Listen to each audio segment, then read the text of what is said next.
또다시 퀴즈로 시작하겠습니다. 세계 문학사의 천둥 같은 첫 문장입니다. 굉장히 유명한 첫 문장. 이렇게 시작되는 작품이 있습니다.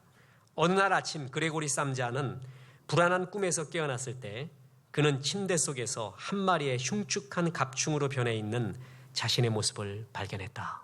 아주 유명한 구절입니다. 이렇게 시작되는 세계 유명한 명작이 뭐죠? 카프카의 변신입니다. 주인공 그레고리 삼자, 그는 파산을 한 아버지를 대신해서 가족의 생계를 위해서 판매원으로서 고달픈 생활을 계속했습니다. 근데 어느 날 불안한 꿈을 꾸고 꿈에서 깨어났을 때 자기 자신이 흉측한 벌레로 변해 있는 것을 발견하게 됩니다. 그 변신한 그를 보고 지배인과 가족 모두가 놀라게 돼서 방으로 그냥 들어가라고 말합니다. 그래서 이 벌레가 된 주인공은 갈수록 소통이 단절되어 갔습니다.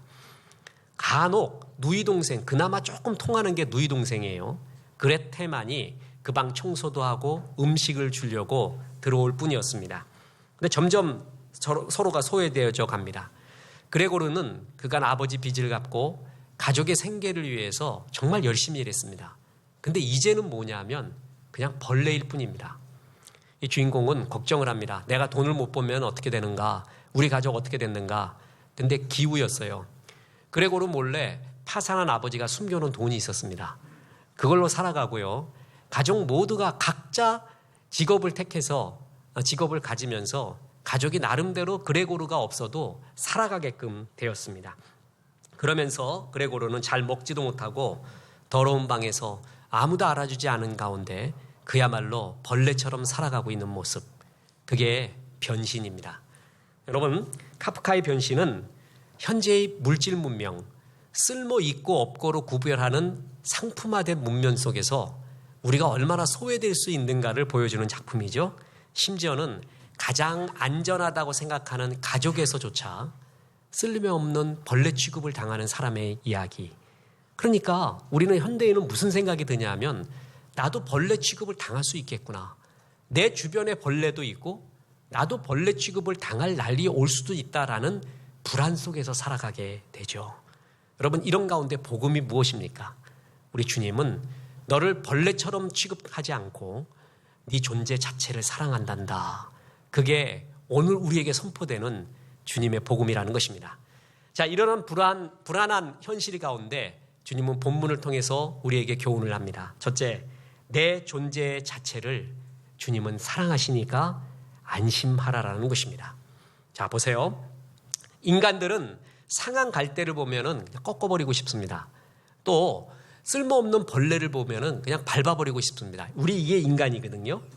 제가 초등학교 때 잊혀지지 않는 말이 있습니다. 초등학교 선생님 때문에 굉장히 힘도 얻었고 또 어떤 선생님 때문에 굉장히 낙심한 적도 있었습니다. 물론 많은 선생님이 그렇다는 건 아니지만 그만큼 말이 중요하거든요. 나하고 친했던 어떤 애가 있었습니다. 근데 얘가 참 좋은데 딱 하나 문제가 공부를 못해요. 그런 애 있잖아요. 그러면은 학교에서 모든 걸 못하는 것과 비슷한, 참 사람 좋아요. 운동도 잘하고 성격도 좋고 그렇게 좋아요. 그렇게 걔하고 친했습니다. 근데 얘가 그 성적이 조금 미치해요. 바닥에서 기었습니다. 그러니까 이제 나중에 성적표를 발표하고 선생님이 조금 매질을 했습니다. 그러면서 하는 말이 잊혀지지 않아요. 얘 평균 깎아먹는 놈아. 그 말을 해요. 너는 평균을 깎아먹는 놈이래. 우리 반평균이 있는데 너 때문에 내려갔대요. 그 말이 잊혀지지가 않아요. 여러분, 우리도 그렇지 않습니까? 교회 평균 깎아먹는 놈아 이렇게 취급당하면 어떻게 되겠어요? 넌 가족의 평균을 깎아먹는 놈이야. 나라의 평균을 깎아먹는 놈이야. 생산과 분배의 경제학이라는 큰 그게 있지만 평균 깎아먹는 놈을 어떻게 하느냐, 이게 인류의 문제이거든요. 괴로움이기도 해요. 평균 깎아먹으면은 벌레 취급을 당하는 게 우리의 현실 아닙니까? 근데 주님 보세요. 여기에 평균 깎아먹는 놈이 나와요. 본문에. 그게 오늘 20절입니다. 상한 갈대를 꺾지 아니하며 꺼져가는 심지를 끄지 아니하시기를 심판하여 이길 때까지 하리니. 상한 갈대, 꺼져가는 심지. 이게 뭐예요? 쓸모없음의 상징이에요. 상품성과 기능이 떨어진 것의 상징. 상한 갈대, 그냥 자리만 차지하고 있어요. 빨리 꺾어버리고 새로운 갈대가 나도록 기다려줘야 돼요. 꺼져가는 심지 뭐만 가득해요? 그릇만 가득해요. 빨리 뽑아버려야 돼요. 그런 존재, 이른바 벌레 같은 존재가 이 세상에 많습니까? 많이 있어요. 그리고 나 또한 그렇게 될 가능성이 있을까요? 있다는 거죠.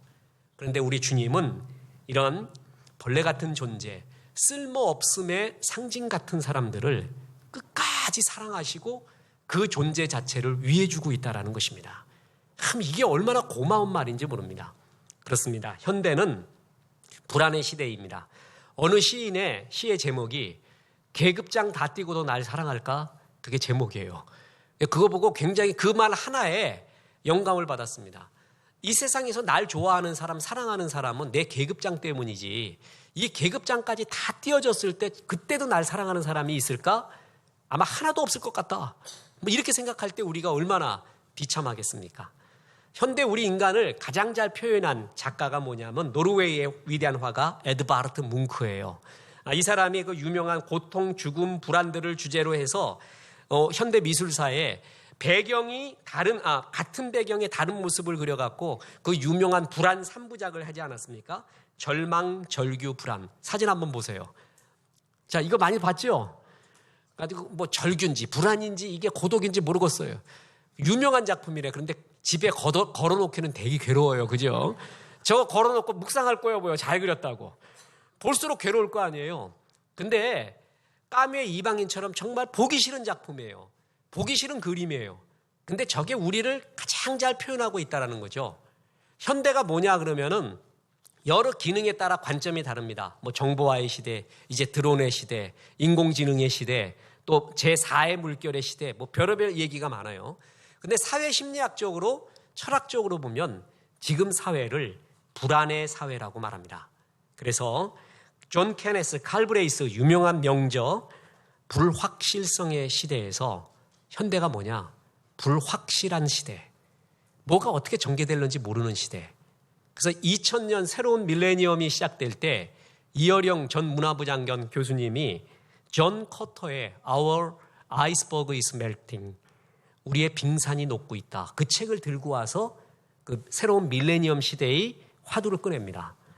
전에 빙산이라고 여겼던 것이 있다. 든든하다고 철가방을 하고 여겼던 것들이 있는데 2000년 들어오면 그거 없다. 다 무너진다. 빙산은 녹고 있다. 이걸 빨리 받아들여라. 어떤 거든 기본적인 건 없다. 든든한 건 없다는 거예요. 여러분 그게 불안의 시대예요. 불확실성의 시대. 그래서 어느 누구도 그 빙산이 녹고 있는 데서 떨어질 수가 있고 어느 누구도 벌레로 변할 수도 있다는 겁니다. 우리는 이걸 느끼고 있습니다. 그래서 이 현실을 살면서도 항상 불안한 것입니다. 뭔가 내 기능이 떨어지고 상품성이 떨어졌다. 그럴 때 나를 벌레 취급하지 않을까? 그러면 난 얼마나 비참할까? 이게 우리 인간의 근본 가운데 있는 어떤 불안이라는 것입니다. 자, 변신의 이야기는 계속됩니다. 이 집이 먹고 살라고 3명의 하숙인을 치게 됐습니다.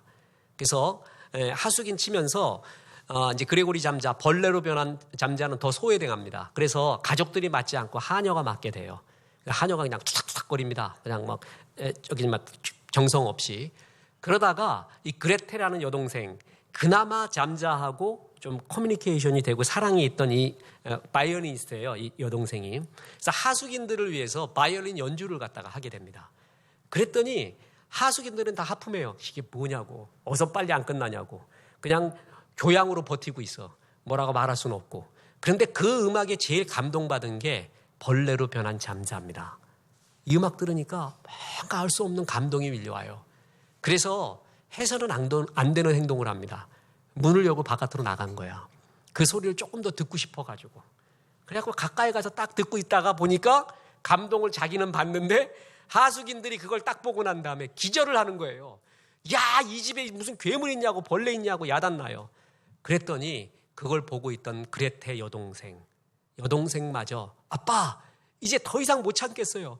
우리가 이런 흉측한 괴물하고 살 수가 없어요. 버려버려요 이래요. 아빠가 알겠다 그러면서 그 벌레를 주인공을 방으로 다시 가둡니다. 그리고 난 다음에 문을 걸어 잠궈요. 열쇠 소리가 탁 납니다. 잠자는 더 이상 살고 싶지가 않았습니다. 그냥 죽어버리자. 나는 필요 없는 존재지. 그리고 죽기를 택합니다. 그리고 진짜 죽어갑니다. 그런데 여기서 끝나는 게 아닙니다. 잠자가 죽었어요. 그냥 하녀가 치우면 끝입니다. 가족들이 눈물도 안 흘립니다. 그냥 자기의 삶을 살아갑니다. 이게 변신의 마지막이었습니다. 진짜 슬픈 게 마지막이었죠. 저 어느 날 젊은 날 이렇게 생각을 해봤습니다. 내가 죽고 난다. 내가 어떤 꽃은 시들어서 지는 꽃도 있지만 어떤 꽃은 동백꽃처럼 중간에 뚝 떨어지는 꽃도 있다. 젊은 날 죽는 꽃도 있다. 내가 죽더라도 지하철은 그대로 움직인다. 아메리카노 커피는 그대로 사람들이 마실 것이고 나를 생각했던 몇몇 사람들은 슬프겠지만 곧 평상심을 되찾으리라. 그게 진짜 젊은 날 느껴졌어요. 진짜 그게 있다라는 것을 알았어요. 그게 제 삶의 사고에 또한 삶의 결정적인 또 하나의 전환점이 됩니다. 인생 안개 같습니다. 정말 아무것도 아니에요. 의미 없구나. 이런 가운데 진짜 영원한 게 뭘까? 정말 깊이 고뇌하며 생각을 했습니다. 한 사람이 벌레로 변했습니다.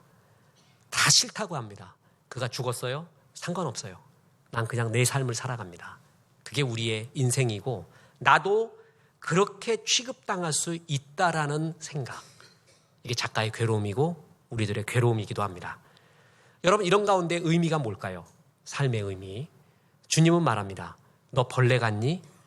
너 상한 갈대 같니? 그리고 꺼져가는 심지 같니? 사람들은 너를 벌레로 변신한 너를 벌레로 볼 수도 있지만 난 널 그렇게 안 본다. 난 네 존재를 정말 사랑한단다. 이렇게 말해요. 그러면서 그 사랑의 이유 그걸 밝히지 않고 사랑한다는 말만 합니다. 그 유명한 로마서 5장 7절 8절에 이렇게 말합니다. 의인을 위하여 죽는 자나 쉽지 않고 선인을 위하여 용감히 죽는 자가 혹 있거니와 우리가 아직 죄인 되었을 때 그리스도께서 우리를 위하여 죽으심으로 하나님께서 우리에 대한 자기의 사랑을 확증하셨느니라. 사람들이 의인과 선인 위해서는 죽지, 돈도 투자하지, 마음도 주지, 벌레 같은 놈 위해서 마음 주냐? 죄인 위해서 마음 주니? 그런데 주님이 사랑한 거는 내가 멋있을 때 사랑한 게 아니라 죄인 같았을 때 사랑했대요. 죄인이었을 때 사랑했대요. 네가 벌레였을 때 사랑했다는 거예요. 그러면서 한 절 더 넘어서 5장 10절에는 더 환장하는 구절이 나옵니다. 곧 우리가 원수 되었을 때 그의 아들의 죽으심으로 말미암아 하나님과 화목하게 되었음즉 우리가 원수 되었어요. 나 싫다고 떠나서 마귀를 쫓아갔어요. 우리는 하나님 싫다고 떠나서 마귀 쫓아갔다고요. 그렇게 원수 되었을 때 배신 때렸을 때 그때 주님이 사랑했대요. 여러분 이 사랑은요 이유를 알 수 없는 사랑이에요. 우리 인간은 항상 어디에 매여 있냐면 이성과 인과율에 매여 있습니다. 그래서 무엇 때문에 날 사랑하지 무엇 때문에 좋아할 거야 하는 항상 이 카테고리 안에 있어요. 이걸 넘어서면 이해하기가 없어요. 그리고 불안해요. 오히려 그걸 넘어서면은 너 사랑해. 네 존재를 정말 사랑해. 그럼 불안해요. 그때부터. 나 사랑 안 한다는 얘기구나. 너 무엇 때문에 사랑해. 무엇 때문에 사랑해. 그럼 이해해요. 아 그렇지. 분명히 이유가 있었을 거야. 그리고 그 무엇 때문에 목숨 걸어버려요. 그게 우리 인간이거든요. 예수님이 우리를 위하여 십자가를 지셨다고 했습니다. 위대한 사건입니다. 근데 십자가 전에 뭐가 있는 줄 아세요? 사랑이 있었다라는 것입니다. 하나님이 나를 이처럼 사랑하사. 사랑 때문에 십자가를 진 거예요. 근데 그 사랑이 무슨 조건 때문이냐? 그냥 내 존재 자체를 사랑한대요. 성경을 이루는 두 기둥이 있습니다. 하나는 창조고 또 하나는 구원입니다. 그래서 두 신학은 창조 신학과 구원 신학이에요. 여기에 하나 더 들어가면 종말 신학이라는 게 있는데 두 개만 따지다면 창조 신학과 구원 신학입니다. 근데 성경에서 창조의 이야기는요. 창세기 1장부터 3장의 중간까지밖에 없습니다. 그게 창조 이야기예요. 그러면 창세기 3장 후발절부터 구약 다 끝나고 신약 계시록까지 가는 이야기가 뭔지 아세요? 그게 구원의 이야기예요. 세상은요. 창조와 구원의 두 기둥으로 이루어지지만 하나님의 나라는 구원의 이야기가 더 길고 깁니다. 왜 그런지 아세요? 창조는 하나님의 전능하심, 올마이티 갓을 보여줘요. 절대적 하나님, 전능하신 하나님을 보여주는데 구원은 뭔지 아세요? 사랑의 하나님을 보여주고 있다는 거예요. 창조는 오히려 쉽습니다. 이렇게 말하면 또 저 조직신학적으로 저거 지금 문제 있다라고 말할지 모르지만 창조는 하나님의 말씀으로 했습니다. 근데 구원은요, 예수 그리스도의 십자가의 죽으심으로 했습니다. 구원은 참 오래 걸렸습니다. 구원하기 위해서 아브라함 택하시고 이스라엘 택하시고 수없는 과정 속에서 예수님을 십자가에 죽기까지 하면서 겨우겨우 구원을 이루어 갔어요. 구원의 이야기는 창세기 3장 이후부터 계속이에요. 창조는 쉽습니다. 버려버리면 돼요. 상한 갈대와 꺼져가는 심지 같으면요, 그냥 뽑아버리고 없애버리면 돼요. 그리고 새로운 걸 시작하면 되거든요. 창조는 너무 쉬워요. 그런데 구원은 어렵습니다. 구원은 정말 사랑해야지만이 그를 버리지 않고 그를 끝까지 사랑해주고 여겨주는 것입니다. 이번에 구약 통독을 또 하면서 아가서에서 참 기쁜 구절 하나를 발견했습니다. 이제껏 보지 못했던 구절인데 아가서 8장 17절에 이런 구절이 나옵니다. 많은 물도 이 사랑을 끄지 못하겠고 홍수라도 삼키지 못하나니 사람이 그의 온 가산을 다 주고 사랑과 바꾸려 할지라도 오히려 멸시를 받으리라. 다시 읽어드리겠습니다. 많은 물도 나의 이 사랑을 끄지 못한다. 홍수라도 이 사랑을 삼키지 못한단다. 내가 많은 재산이 있다? 그래도 나는 이 사랑과 바꾸지 않겠다. 멋지지 않습니까? 인간으로 태어나서요, 한번 이런 사랑을 해보고 한번 받아보면은요, 정말 기쁜 것일 겁니다. 주님이 나를 상한 갈대와 같고 꺼져가는 심지 같은 벌레 같은 기능이 없는 나라도 이토록 사랑해 준다라고 말해줍니다. 주님의 선언이에요. 그렇기 때문에 이 본문의 교훈은 한층 더 나가서 두 번째 교훈이 납니다. 이런 하나님의 사랑과 만나면은 그가 살아나게 된다라는 것입니다. 오늘 본문을 제가 표준 세번역으로 읽어보겠습니다. 그는 상한 갈대를 꺾지 않고 꺼져가는 심지를 끄지 않을 것이다. 이방 사람들이 그 이름에 희망을 걸 것이다. 이방 사람들, 벌레라고 지금 다시 넣어보세요. 그리고 내 이름을 넣어보세요. 이방인 같은 벌레 같은 나는 주님의 이 사랑 때문에 희망을 걸 것이다. 그의 구절이에요. 우리가 가능한 거는 무엇 때문이 아니라 주님의 이 사랑을 받고 있기 때문에 가능한 존재다. 여러분, 그래서 상한 갈대 같은 우리도요, 하나님의 숨결을 불어넣어주면 여러분, 상한 갈대의 노래라고 아십니까? 갈대가 노래 불러요. 상한 갈대에서 나오는 아름다운 노래, 성경이 증거를 하고 있습니다. 5 남편이 있었던 사마리아 여인 기억하십니까? 누가 봐도 상한 갈대와 꺼져가는 심지 같은 사람이에요. 사람들이 수군거립니다. 저 여자 남편이 5 있었대. 6은 누굴까? 7은 누굴까? 우리 마을에 없어야 되는 사람이야. 끄름만 내는 사람이야. 수군거릴 거예요. 그 소리가 듣기 싫어가지고 그러한 살인적인 더위에 오잖아요. 그런 사람이었거든요. 그가 주님을 만납니다. 그랬더니 이 상한 갈대 꺼져가는 심지 같은 사람이 어떻게 변합니까? 그 마을의 전도자가 됩니다. 최고의 축복의 통로가 됩니다. 예수님 그렇게 바쁘신 일정 가운데도 그 마을에 이틀이나 유하시면서 그 전도자의 전도를 받아줍니다. 뿐만 아닙니다. 7 귀신 들렸던 막달라 마리아 아시죠? 사람들이 다 말해요. 7 귀신 들렸대. 8도 금방 들어갈 것 같아. 9도 들어갈 것 같은데 저 귀신 나한테 오면 어떡할까? 없어야 되는 평균 깎아먹는 놈이야. 이렇게 말할 거예요. 그 막달라 마리아가 주님을 만납니다. 여러분, 그랬더니요, 성경에서 유일하게 예수님만을 위한 잔치가 막달라 마리아 집에서 열린 거 아세요? 다른 잔치에는 예수님이 참가하는 거예요. 예수님 한번 오십시오. 그런데 예수님만을 위한 잔치를 그 집에서 엽니다. 멋진 사건이에요. 뿐만 아니라 베드로, 야고보, 요한도 몰랐던 부활의 첫 증인이 누가 됩니까? 그게 막달라 마리아가 돼요. 뿐만 아닙니다. 요한복음에 보면 날 때부터 소경된 자가 나옵니다. 저는 이 구절이요, 굉장히 우리의 철학적이고 인생의 문제가 여기 다 있다고 봅니다. 성공했던 빌 게이츠가 그 말했죠. 세상은 불공평하다고. 실패하거나 가난한 사람이 그 말하면 이해해요. 성공한 사람이 그 말을 했다는 것이 굉장히 자기반성적 말이고 철학적 말이에요. 자기가 봐도 세상 불공평하대요. 내가 성공한 건 불공평해서 됐다는 거예요. 얼마나 멋진 말이에요. 이건 영원한 신학의 주제입니다. 주님께 가서만이 알 수가 있어요. 어떤 사람은 왜 좋은 집안에 태어났습니까? 왜 그렇게 잘생겼죠? 어떤 사람 왜 암만 밥 먹어도 170이 안 넘는 거야? 어떤 사람 아무리 노력을 해도 왜 이렇게 안 되는 거예요? 안 외워지는 거예요. 어쩔 수 없어요. 어떤 사람은 그냥 지나가면서 외워도 다 외워. 공부 잘해요. 또 환경도 좋아요. 불공평한 것 같아요. 평균이라는 것은, 공평이라는 것은 교육의 평등을 얘기하는데 교육받는 것도 평등한 것 같지 않아요.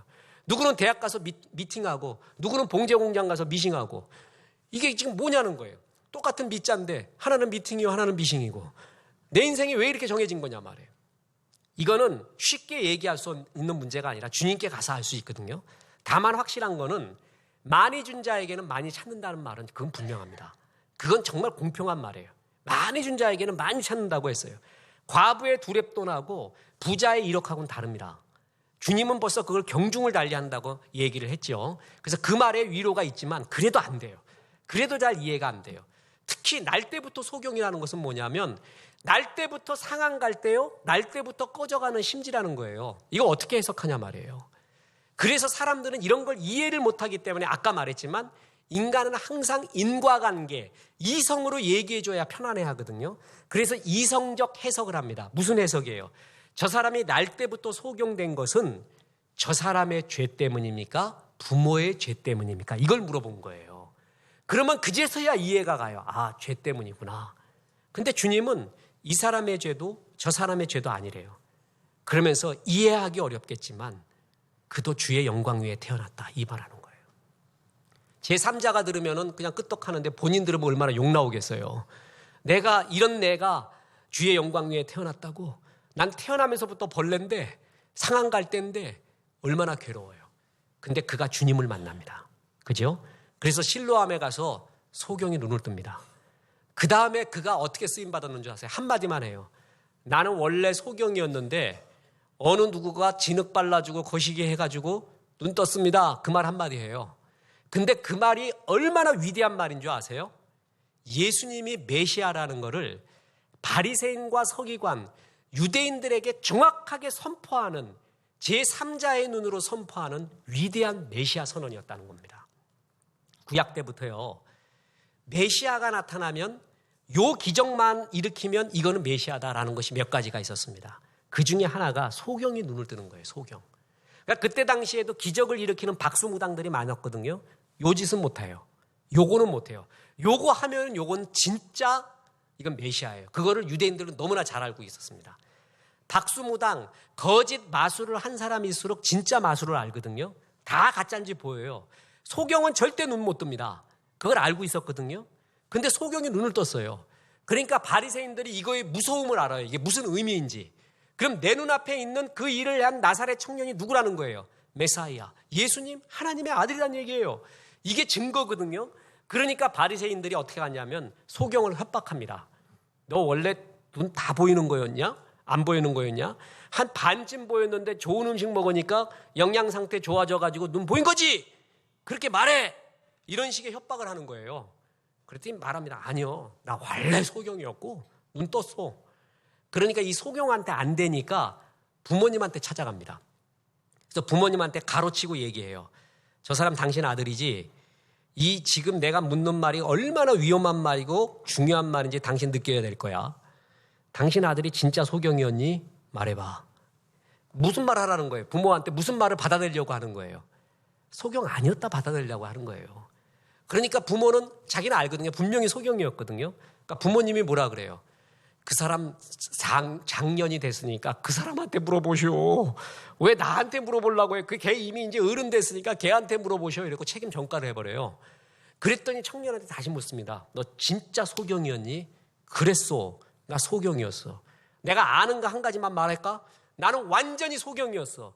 근데 나사렛 청년이 나한테 거시기 해가지고 지금 다 보게 됐다는 거 그거 하나는 확실히 말할 수 있습니다. 그래서 출교를 시켜버립니다. 여러분 신약 성경에 예수님 때문에 출교당한 2명이 나오는데 그 중에 하나입니다. 출교가 뭔지 아세요? 죽음을 의미합니다. 그냥 유대교에서 나가가 아니라 법적인 보호를 못 받는 거예요. 누가 때려 죽이면은 못 죽이거든요. 때리지를 못하거든요. 법의 보호를 받기 때문에. 근데 출교를 당하면 누가 때려 죽여도 됩니다. 법의 보호를 못 받아요. 마틴 루터가 로마 교황청으로부터 받은 게 출교예요. 그런 법적인 보호를 못 받는. 이런 걸 당했어요. 그러고도 난 말한대. 예수님이 그를 다시 찾아갑니다.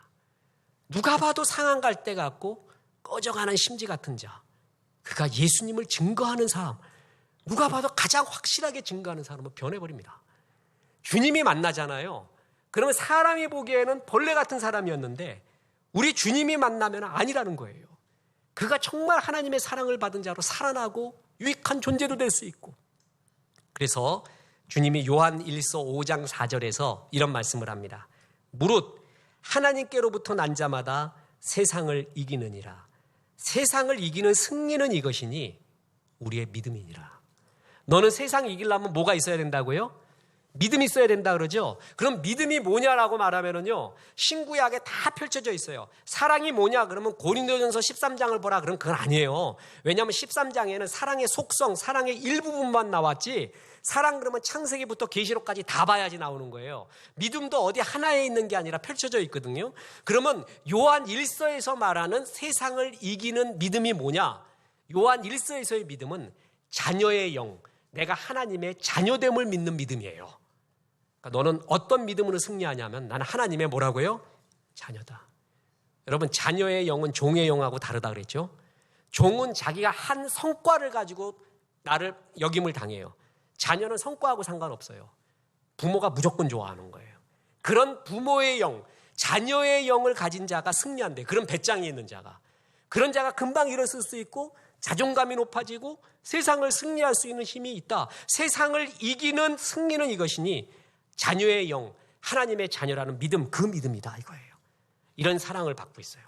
그러면 막달라 마리아도, 사마리아 여인도, 날 때부터 소경된 자, 꺼져가는 심지 같은 이런 자들도 주님 안에서 살아날 수가 있다는 것입니다.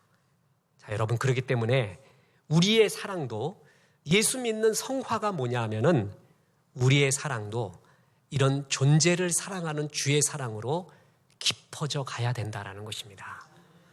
예수님은요, 에베소서에서 바울 사도를 통해서 사랑을 높이가 있고 깊이가 있고 넓이가 있다고 말했어요.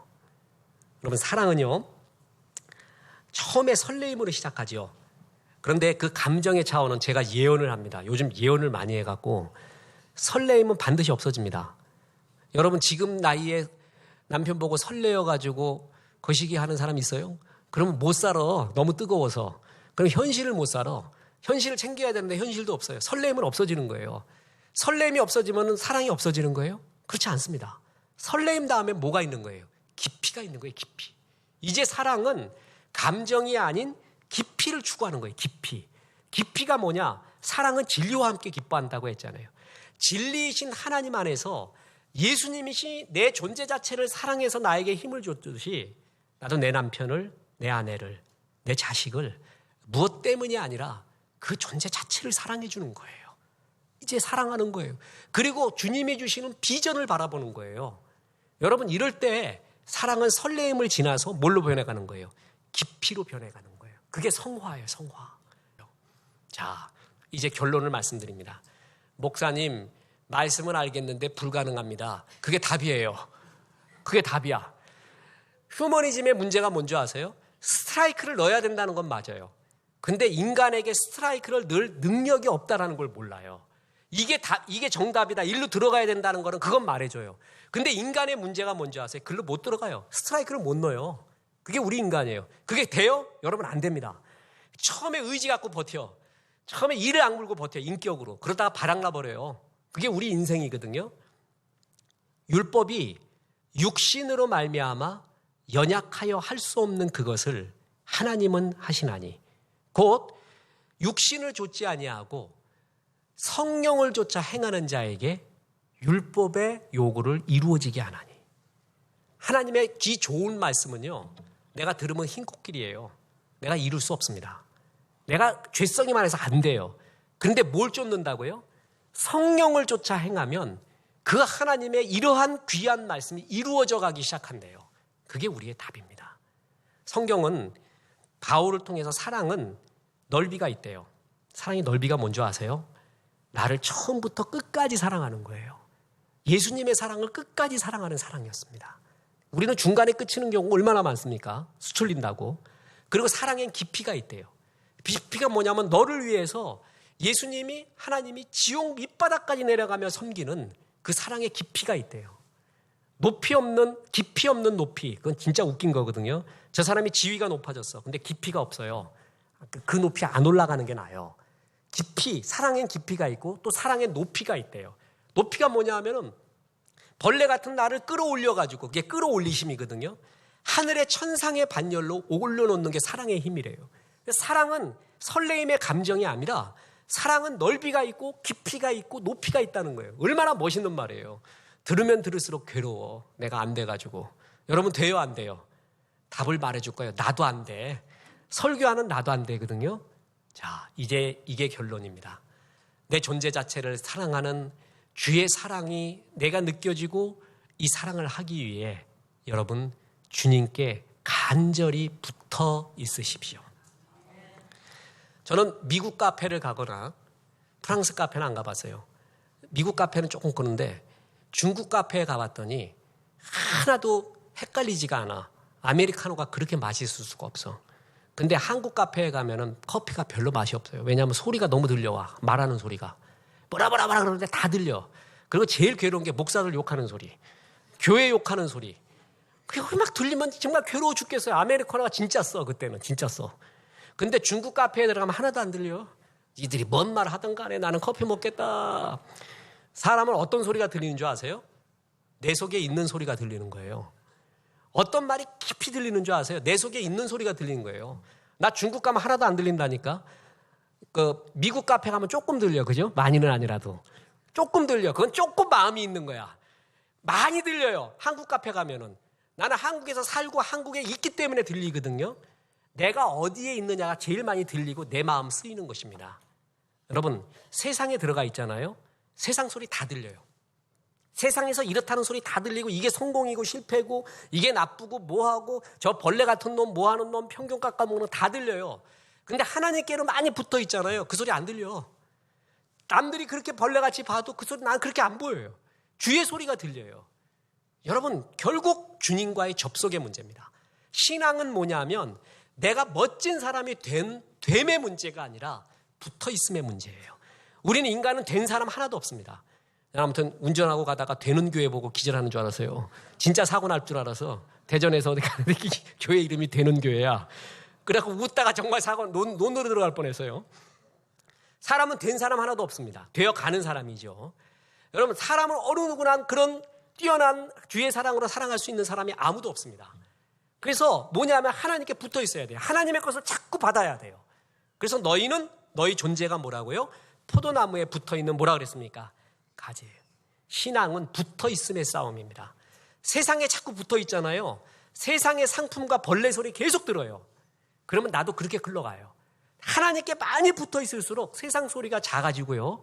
주의 음성이 주님이 세상을 바라보는 음성이 정말 많이 들려요. 세상 갔더니 누구 시어머니, 시아버지, 어머니 이렇게 기능 떨어지고 뭐하고 어쩌고 저쩌고 계속 그래서 뭐가 어쩌느니 벌레 같아 이런 소리만 들려요. 하나님 앞에 가 있었더니 이래. 네 부모를 공경하라. 하나님 앞에 쓰는 말인 공경이라는 말을 부모 앞에 쓰래요. 그런 말이 자꾸 들려요.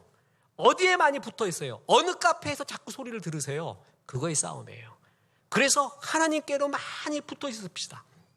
여러분, 전기 우리가 쓰고 있지 않습니까? 가전제품을 보면은요, 진짜 제가 공통점 하나를 발견했습니다. 고장이 나면은 수리기사나 센터에 오기 전에 이것만큼은 점검하래. 그게 일본어로 항상 들어가 있어요. 뭐예요, 그게? 코드가 꽂혀있냐? 먼저 보래. 나 그거 보고, 야, 이게 무슨 얘기인가라고 봤더니 진짜 답이에요. 어떤 가전제품도요, 먼저 코드 꽂았나를 보래. 코드도 안 꽂고 뭐가 불이 안 들어와요, 뭐가 안 들어와요, 이런 경우가 많다는 거예요. 여러분, 전기는 만들어지고요. 수많은 과정을 통해서 우리에게 전기불로 에너지로 지금 옵니다. 그 중간 과정에 접속 하나가 끊어지면요, 우리가 힘을 못 써요. 현대는 준비된 게 많아요. 더군다나 하나님 나라는 인터넷에 접속만 하면 무한한 에너지가 정보가 있듯이 하나님 나라는 더합니다. 문제는 뭐냐면 내가 그걸 정보를 만들어낼 필요가 없어요. 접속의 문제예요. 접속. 하나님께 잘 접속하고 있느냐? 그러면 그 하나님의 힘을 무궁무진하게 끌어올 수가 있는 접속이에요. 세상 거에 접속하고 있으면 카프카의 변신처럼 벌레 이야기만 들립니다. 그래서 저거는 왕벌레, 저건 작은 벌레, 저건 벌레로 번하는 과정, 저거는 완전히 마귀벌레, 이것만 보여요. 근데 하나님께로 접속하고 있으면은요, 벌레가 안 보이고 주님이 사랑하는 사람이 보이기 시작합니다. 어디에 많이 접속하고 있습니까? 그래서 주께로 많이 접속해서 상품화의 소리에서 벗어나야 된다는 겁니다. 그렇습니다. 두렵습니다. 끝으로 이 말씀을 드립니다. 요한일서 4장 18절에 사랑 안에 두려움이 없고 온전한 사랑이 두려움을 내어쫓나니. 왜 불안하죠? 왜 두렵까요? 벌레로 변할까 봐요. 벌레 같은 애가 될까 봐. 근데 사랑 안에 두려움이 어때요? 온전한 사랑이 두려움을 내어쫓는데요. 그 온전한 사랑은 누구밖에 못해요? 하나님밖에 없습니다. 하나님의 사랑이 내 가운데 많이 있을수록 그 불안함과 두려움이 없어지고, 그 사랑이 내 안에 많이 있을수록 사람을 벌레로 보지 않고 사랑하는 존재로 봐가기 시작한다는 거예요. 이때가 행복이 옵니다. 아가서에서 말합니다. 어떤 물도 이 사랑의 불을 끄지 못하고 어떤 홍수도 이 사랑의 불을 끄지 못하리라. 네가 갖고 있는 모든 것, 내가 갖고 있는 모든 것과 바꾸더라도 나 이 사랑과 바꾸지 않겠다. 사람이 정말 사람다움을 느꼈을 때는, 이런 주의 사랑을 느꼈을 때요, 이 사랑을 할 때입니다. 여러분, 이런 깊이 있는 사랑합시다. 여러분, 우리는 벌레가 아닙니다.